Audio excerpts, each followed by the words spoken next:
Assalamualaikum warahmatullahi wabarakatuh. Apa kabar semua murid-murid Bu Syifa? Semoga dalam keadaan sehat walafiat sekeluarga ya. Meskipun kita sedang belajar di rumah nih, atau singkatan yang sering kita dengarkan yaitu BDR, tapi tidak menyurutkan semangat kita semua untuk dapat menuntut ilmu.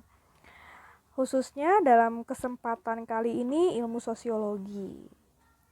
Baik, untuk murid-murid Bu Syifa kelas 10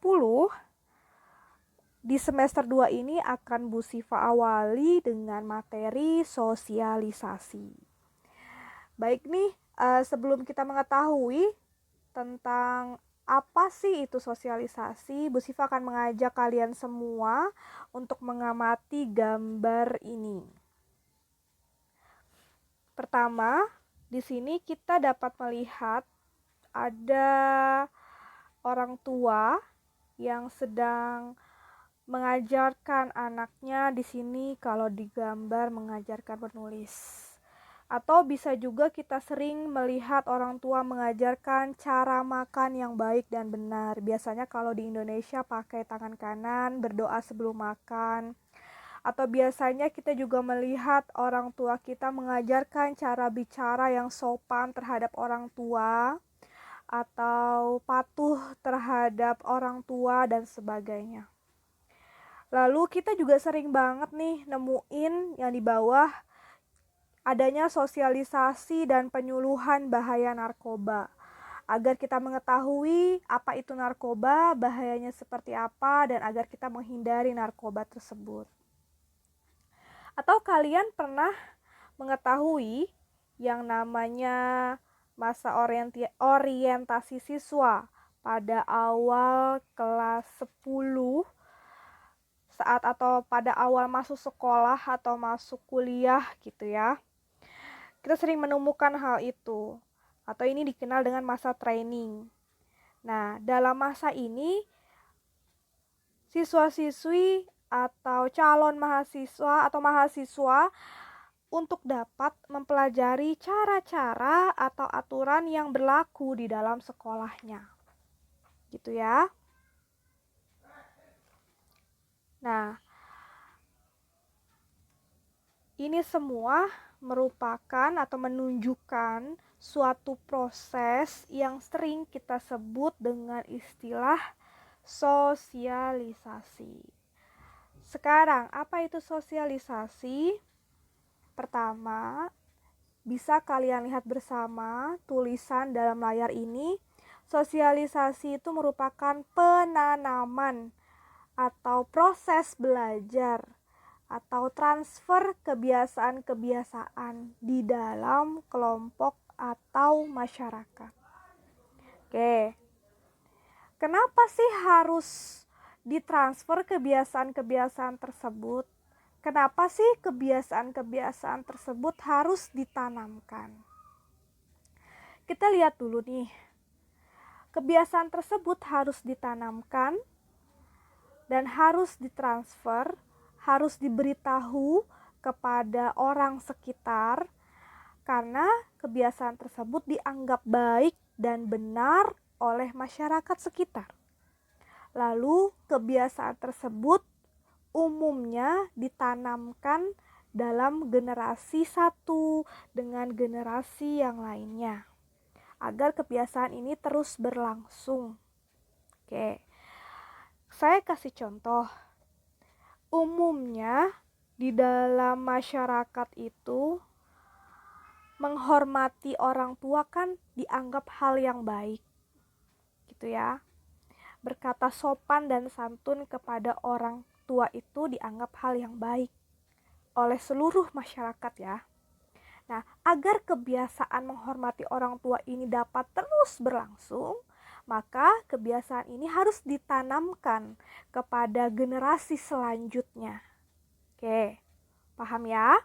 Agar kebiasaan menghormati orang tua tetap berlangsung, maka harus ditanamkan kepada generasi selanjutnya. Oke. Yang ditakutkan apabila sosialisasi itu tidak dilaksanakan, maka dampak ke depannya banyak orang atau anak yang tidak menghormati orang tua. Salah satu contohnya berkata kasar kepada orang tua, masa bodoh terhadap orang tua. Lalu misalkan kalau di jalan kamu lagi di mobil ya, di transportasi umum, lihat nenek-nenek masuk ke dalam transportasi umum tersebut, kebetulan banget nih kamu lagi duduk di situ. Kamu akan pura-pura acuh tanpa melihat bagaimana orang tua tersebut sangat kelelahan berdiri. Ditakutkan seperti itu jika tidak ditanamkan kepada generasi selanjutnya. Oke. Kita lanjut ya. Sampai sini paham maksud saya ya, apa yang dinamakan sosialisasi. Jadi, dari gambar ini, kenapa sih kita harus ada sosialisasi bahaya narkoba, misal dari gambar yang bawah? Agar masyarakat mengetahui, khususnya, jadi kan gini, kita sudah mengetahui nih sekarang nih, misalkan kita sudah mengetahui narkoba itu bahaya.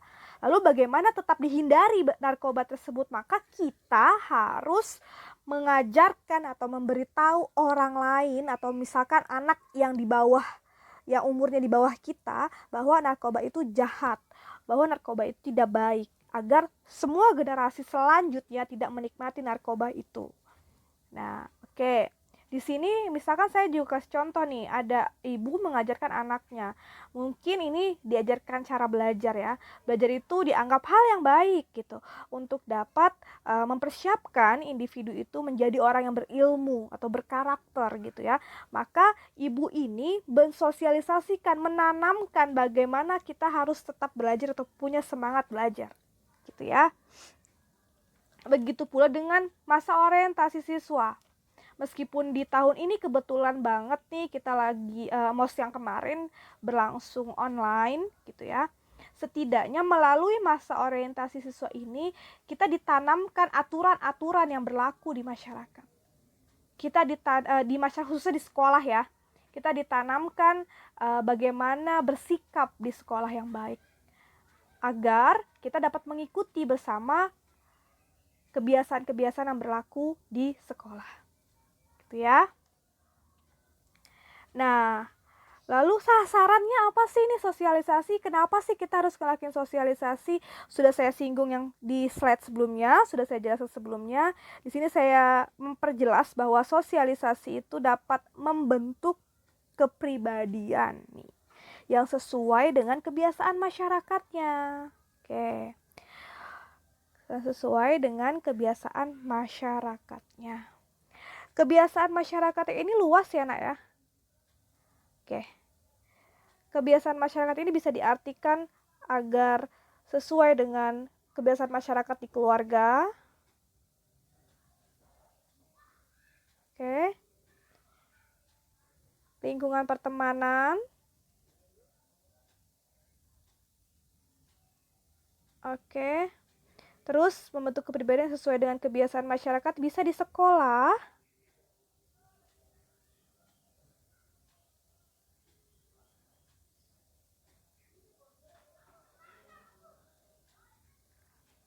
Oke. Bisa juga di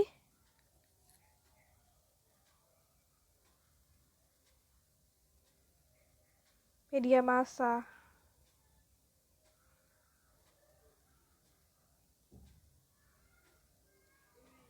Oke. Jadi dari sosialisasi ini, dari proses pembelajaran ini, bagaimana membentuk kepribadian seseorang agar sesuai dengan kebiasaan masyarakat, entah di keluarga, sekolah, pertemanan, atau media massa. Gitu ya. Nah, sosialisasi ini bisa terjadi atau sosialisasi ini dapat dilaksanakan atau dapat segera diproses jika ada yang namanya interaksi sosial. Oke, saya kasih pemahaman gini. Nah, bagaimana kamu mengetahui aturan di sekeliling kamu kalau tidak ada saling ngobrol sebelumnya. Bagaimana kamu mengetahui aturan di rumah kamu kalau dari orang tua kamu tidak ada interaksi dengan kamu? Bagaimana kamu bisa mengetahui aturan di dalam sepermainan kamu atau teman bergaul kamu kalau kalian pertama kali tidak melakukan interaksi, adanya kontak dan komunikasi di dalamnya? Dan bagaimana, saya kasih logika, bagaimana kamu mengetahui aturan di sekolah kamu, seperti hari Senin pakai seragam apa, kita masuk jam berapa, kita belajar pakai apa, dan sebagainya, kalau tidak ada interaksi antara pihak sekolah dengan peserta didik atau dengan orang tua murid sebelumnya. Jadi, interaksi sosial ini merupakan kunci awal dilakukannya sosialisasi. Kita harus berinteraksi dulu dengan orang sekitar agar sosialisasi itu dapat terjadi. Oke, paham ya? Oke. Dengan secara nggak langsung kalau kita berinteraksi dengan orang lain, kita berkomunikasi atau melakukan kontak dengan orang lain, maka kita kan berpartisipasi tuh dalam masyarakat. Kita ikut proses pembelajaran itu namanya partisipasi dalam masyarakat misalkan. Atau misalkan lagi kita ikut kerja bakti di dalam masyarakat atau sekeliling rumah. Itu juga merupakan partisipasi dalam masyarakat. Dalam partisipasi dalam masyarakat itu, di dalam partisipasi dalam masyarakat itu, nanti kalian akan menemukan dengan sendirinya aturan-aturan yang harus kalian ikuti, gitu ya, sehingga kamu dapat menyesuaikan aturan tersebut dan agar diterima oleh masyarakat, gitu ya, bisa dipahami ya. Nah, di sini ada yang namanya agen sosialisasi. Apa Bu Siva? Agen sosialisasi itu apa? Agen sosialisasi itu adalah pihak yang melaksanakan sosialisasi. Pihak yang melaksanakan sosialisasi. Jadi sosialisasi itu ditanamkan di mana aja? Pertama di keluarga. Tentu ya, dalam keluarga itu terdapat pelaksanaan sosialisasi. Orang tua mengajarkan anaknya tata tertib atau disiplin. Sebaliknya, kadang orang tua pun belajar dari anak. Belajar apa? Kesabaran dan sebagainya. Oke. Yang kedua, ada kelompok sebaya atau sepermainan. Jadi, kelompok sebaya atau sepermainan ini pun merupakan tempat pelaksanaan sosialisasi. Jadi, secara nggak langsung nih, saat kamu bermain dengan temanmu, kamu itu akan belajar sistem perilaku-perilaku tertentu, ya. Terus, dan selama kamu belajar sistem perilaku itu, kamu akan memahami, wah ternyata bergaul kayak gini ya caranya. Oh ternyata kita harus berbuat baik terhadap sesama agar masyarakat sekitar itu senang dan mau berteman dengan kita. Secara langsung kita belajar kan di dalamnya. Misalkan gini, kamu punya teman baru di lingkungan sekolah kamu. Lalu kamu secara nggak langsung kayak ngamatin gitu ya. Ngamatin, oh ternyata kalau saya berteman di sini seperti ini toh. Mereka itu sangat baik ya, saling membantu gitu ya. Saling memberi hadiah agar saling menyayangi. Di situ kamu belajar, kamu mendapat penanaman nilai, saling mengasihi, saling memberi, gitu ya. Lalu ada sekolah, tentu ya, di dalam sekolah itu terjadi penanaman nilai dan norma. Oke, beberapa aturan-aturan itu termasuk salah satu proses sosialisasi yang harus dilaksanakan dari sekolah kepada peserta didik. Yang keempat, media massa. Salah contohnya apa Bu media massa? Anak kecil nonton film Tom and Jerry misalkan ya. Terus dari nonton film itu anak kecil itu secara nggak langsung tertanamkan nilai iseng gitu ya. Iseng dari Tom ke Jerry atau Jerry ke Tomnya. Nanti anak tersebut niru perilaku Tom and Jerry tersebut. Nah, itu yang disebut sosialisasi yang terjadi di dalam media massa. Itu salah satu contoh penyimpangan dalam sosialisasi ya. Contoh lain, anak kecil sering lihat YouTube ya. Sekarang kita menyaksikan banyak anak kecil melihat YouTube. Oke. Nah, di YouTube tersebut apabila orang tua bijak memberikan misalkan film-film tentang cerita-cerita agama, terus menonton film cerita-cerita motivasi anak agar rajin beribadah gitu ya. Nanti anak tersebut ketika melihat media massa atau dalam hal ini di YouTube, mereka akan mengikuti, ditanamkan nilai dan norma melalui media massa tersebut. Jadi paham ya masalah agen sosialisasi ini? Oke, ini Fuller and Jacob itu maksudnya menurut Fuller and Jacob, agen sosialisasi itu terdiri dari 4, yaitu keluarga, kelompok sebaya atau sepermainan, sekolah, dan media massa. Nah, di sini ada bentuk sosialisasi. Bentuk sosialisasi itu ada 2, yaitu sosialisasi primer dan sosialisasi sekunder. Sosialisasi primer itu adalah proses belajar atau penanaman nilai dan norma yang pertama kali dilaksanakan atau yang pertama kali terjadi pada individu. Jadi sosialisasi ini adalah tahap awal kehidupan seseorang sebagai manusia. Sosialisasi pertama yang dijalani individu semasa kecil. Jadi biasanya sosialisasi ini dilakukan atau dipelajari di dalam keluarga. Oke. Yang kedua adalah sosialisasi sekunder. Itu adalah proses berikutnya setelah memperkenalkan individu ke dalam lingkungan di luar keluarganya. Di sini misalkan ada sekolah ya. Sekolah, di sini ada sekolah. Tadi pokoknya selain keluarga deh. Lingkungan. Bermain dan lingkungan kerja bisa gitu ya. Pokoknya ini sosialisasi sekunder di luar keluarga. Proses penanaman nilai yang terjadi di luar keluarga. Itu sosialisasi sekunder. Kalian pasti merasakan kan? Pertama kali dilahirkan, kalau misalkan penanaman nilai dan norma sebelum kamu main di luar rumah ya, atau penanaman itu terjadi dalam keluarga namanya sosialisasi primer.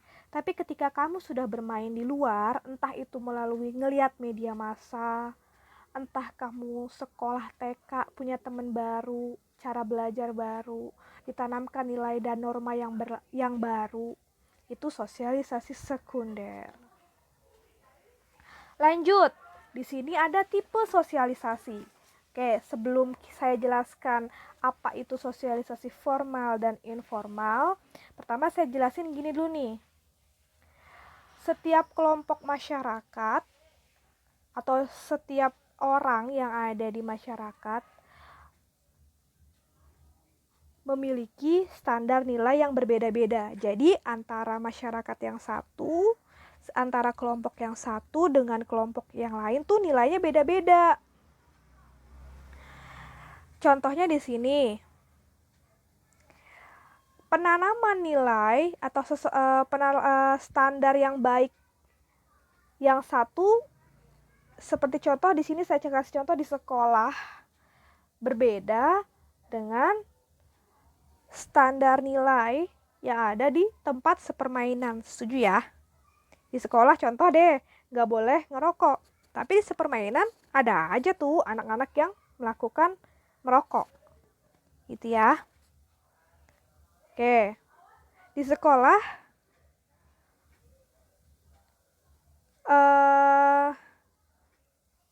misalkan nggak boleh terlambat masuk. Tapi sementara di sekelompok permainan kamu, hal yang wajar-wajar aja, bahkan hal yang bercanda gitu kalau ada orang yang terlambat gitu ya. Atau kalau di sekolah dapat nilai 100 itu hal yang baik. Standar baiknya itu dari nilai ya. Tapi standar baik di teman sepermainan beda. Standar baik di teman sepermainan contoh kayak kalian punya rasa solidaritas gitu ya. Pertama saya kasih tahu gitu perbedaannya. Contohnya kayak di sekolah standar baiknya itu nilai. Tapi di tempat sepermainan itu standar baiknya solidaritas. Gitu ya. Beda kan? Nilainya misalkan nilai 100. Tentu beda antara satu kelompok di sekolah dengan teman bermain. Tentu berbeda. Nah, perbedaan standar yang dianggap baik ini tidak terlepas dari tipe sosialisasi yang ada. Oke. Pertama ada sosialisasi formal. Tipe ini melalui lembaga.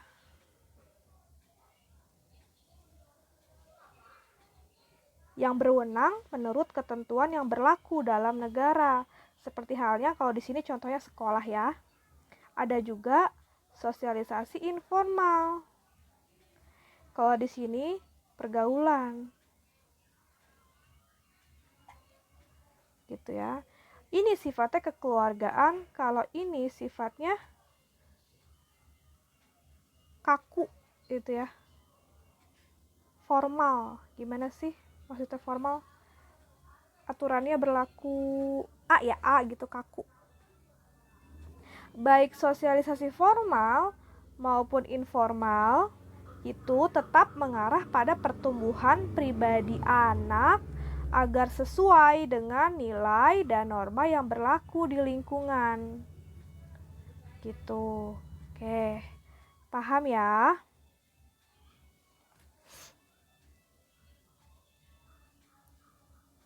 Tapi, meskipun proses sosialisasi dipisahkan secara formal dan informal, gak bisa tuh kita tuh sangat sulit atau biasanya sangat sulit memisah-misahkan gitu. Dalam arti nih kita sekarang mendapatkan sosialisasi formal, nanti mendapatkan sosialisasi informal. Itu sangat sulit untuk dipisahkan karena biasanya individu mendapatkan sekaligus sosialisasi formal dan informal. Contoh, ketika kamu berada di dalam kelas sekolah, itu kan ada, itu namanya sosialisasi formal. Di dalam sosialisasi formal itu kalian punya teman sepermainan. Nah, teman sepermainan ini disebut juga sosialisasi informal. Jadi sekaligus berjalan. Gak bisa dipisah-pisahkan kadang-kadang. Oke, selanjutnya kita masuk ke dalam pola sosialisasi. Pola sosialisasi itu terbagi dua, nak. Oke, saya tulis dulu bentar. Yang satu ada partisipatoris.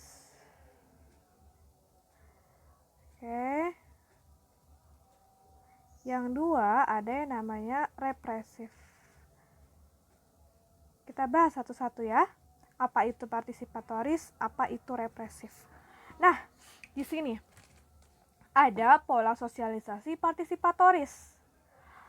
Pola sosialisasi partisipatoris itu menekankan pada interaksi antara anak, kalau di sini lebih ditekankan atau di dalam pemahamannya itu sosialisasi di dalam keluarga ya. Pola sosialisasi, biar enak kita membahasnya. Pola sosialisasi yang menekankan pada interaksi anak. Jadi di sini dalam pola ini interaksi itu sangat penting. Interaksi dilakukan dengan menggunakan sarana bahasa, tentu ya, agar dapat berkomunikasi, belajar berpikir, dan mengenal diri. Tapi interaksi yang dimaksud itu interaksinya dua arah, antara orang tua dengan anak. Maksudnya gimana? Jadi bukan hanya orang tua yang memberikan pemahaman, bukan hanya orang tua yang mengajarkan anak, tapi di sini orang tua itu mau juga mendengarkan keluhan anak. Gitu ya. Anak itu boleh berpendapat dan orang tua harus mau mendengarkan. Saya kasih contoh untuk memudahkan kalian memahami bagaimana pola interaksi, pola sosialisasi partisipatoris. Orang tua memberitahu kepada anak, nak, kamu selesai SMA harus kuliah dan mama maunya kamu menjadi guru. Oke. Karena jadi guru itu ibadahnya itu merupakan kerja yang baik, nak. Bukan hanya kerja tapi ibadah. Gitu ya. Kamu bisa dapat surga, terus kamu dapat banyak kebahagiaan karena mengenal murid-murid yang lucu-lucu, kata orang tua kayak gitu. Lalu si anak ini berpendapat, "Mah, saya tidak suka menjadi guru. Kayaknya itu bukan passion saya yang baik. Saya lebih suka menjadi dokter." Gitu. Karena saya sangat memahami, saya sangat menguasai pelajaran-pelajaran IPA dan insya Allah saya bisa untuk lolos dalam fakultas kedokteran nanti. Orang tua mendengarkan permintaan anak atau pendapat anak. Nanti sama-sama tujuannya itu membentuk hati nurani kan dalamnya kan. Nanti sama-sama dipecahkan solusinya agar tidak merugikan keduanya. Gitu ya. Di sini bisa dilihat nih, orang tua tidak menjadi satu-satunya sumber suara, akan tetapi anak juga dapat mengeluarkan pendapatnya. Interaksinya dua arah. Paham di partisipatoris? Nah, di sini ada ciri pola sosialisasi partisipatoris. Oke, ini yang sudah saya bilang tadi, di sini komunikasi dua arah. Lalu yang kedua, dalam keluarga biasanya mempunyai tujuan yang sama. Tentu tujuannya ke arah yang baik ya, maksud tujuan ke arah yang baik. Nah, perlu Ibu Siva tambahkan di sini, pola sosialisasi partisipatoris agar si anak dapat menjalankan aturan yang diajarkan oleh orang tuanya. Biasanya orang tua itu memberikan imbalan, memberikan hadiah agar si anak ini mempunyai semangat juang yang baik. Sekali lagi tadi, agar membentuk hati nuraninya. Oke. Nah, di sini contoh nih, ada gambar interaksi dua arah. Anak diajakin diskusi, itu pola sosialisasi partisipatoris. Proses belajarnya anak diajarkan diskusi. Dengerin pendapat anak, orang tua anak juga harus mau dengerin pendapat orang tua. Gitu ya. Itu partisipatoris. Yang kedua ada represif nih. Ada pola sosialisasi represif. Pola sosialisasi ini lebih menekankan pada kekerasan. Interaksinya satu arah, orang tua kepada anak. Maksud satu arah itu, apa yang dikatakan orang tua, anak harus nurut. Anak sangat tidak boleh untuk berpendapat kepada orang tua. Lihat di gambar. Oke. Jadi di sini orang tua posisinya di atas. Anak harus mematuhi segala hal yang telah menjadi aturan keluarga. Kalau nggak nurut gimana nih anak? Dapat hukuman yang biasanya trauma. Kerap dengan cara kasar. Gitu. Bu Siva ini buruk apa benar sih? Gitu kan ya. Kita lihat dulu nak, dilihat dari kacamata mana dulu. Kalau represif dilaksanakan dengan pemaksaan kepada anak yang masih kecil gitu ya, itu bisa dikatakan buruk. Anak gak mau makan tapi sampai dicubit, sampai biru gitu ya. Terus anak dilempar piring, itu kan termasuk tidak baik juga. Tapi represif ini juga penting, perlu juga bagi hal-hal yang memang genting atau bagi hal-hal yang memang sangat tidak normal gitu. Contoh ya, anak udah gede, dewasa, sudah balik gitu ya, gak mau sholat, meninggalkan sholat 5 waktu, kali-kali perlu dipecut, bener loh. Tapi tentu yang diajarkan Rasulullah, jangan di hal-hal yang vital dipukulnya gitu. Di kaki misalkan disabet, gak apa-apa, perlu gitu ya. Oke, biar gak keulang lagi. Anak udah dikasih hati minta jantung, ada kayak gitu. Dikasih kesempatan sekali gak ngerjain tugas, kesempatan 2 kali tetap gak ngerjain ulangan juga, ketiga kali perlu gak? Perlu represif gak? Represifnya bukan pakai kekerasan fisik.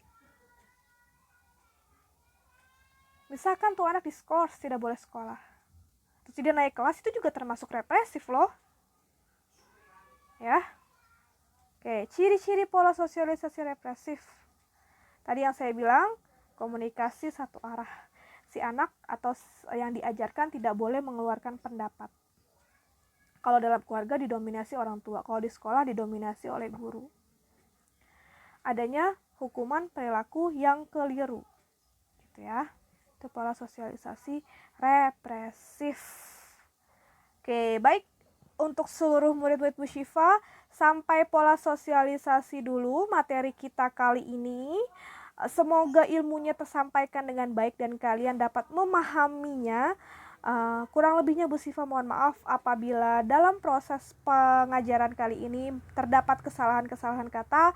Wabillahi taufik wal hidayah. Wassalamualaikum warahmatullahi wabarakatuh. Sehat-sehat selalu semuanya.